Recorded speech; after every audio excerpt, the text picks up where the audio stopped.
মনোনয়ন দাখিলৰ অন্তিমটো দিন সামগ্ৰী সমষ্টিৰ কংগ্ৰেছৰ প্ৰাৰ্থী তানজিল হুছেইনৰ মনোনয়ন দাখিল যাত্ৰাত হাজাৰ হাজাৰ লোকৰ সমাগম। মনোনয়ন দাখিল কৰে সাংসদ পুত্ৰ তানজিল হুছেইন, লগতে সংগ দিয়ে সাংসদ ৰকিবুল হুছেইনে। সামগ্ৰীত কংগ্ৰেছৰ জয় এইবাৰ নিশ্চিত বুলি মন্তব্য কৰে তানজিল হুছেইনে আৰু পিতৃ ৰকিবুল হুছেইনে।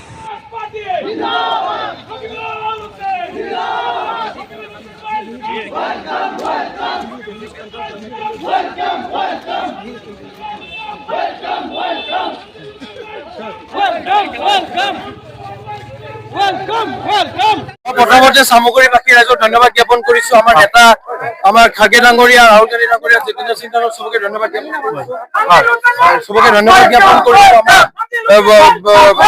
সভাপতি গৌৰৱ গগৈ ডাঙৰীয়া, অনুচৰ ডাঙৰীয়া সবকে ধন্যবাদ জ্ঞাপন কৰিছো যে সামগ্ৰী সন্তানক যে কংগ্ৰেছৰ পৰা টিকেট দিছে। আৰু মই আকৌ পুনৰবাৰ প্ৰত্যেকটো সামগ্ৰীবাসী ৰাইজক ধন্যবাদ জ্ঞাপন কৰিছো যে আপোনালোকে চবে ইমান কষ্টতে আমাৰ ইয়াত ওলাই আহিছে। আজিকালি সমৰ্থক আপোনালোকে যি উৎসাহ দেখিছে, এইটো স্বতঃস্ফূৰ্তভাৱে চবে ওলাই আহিছে।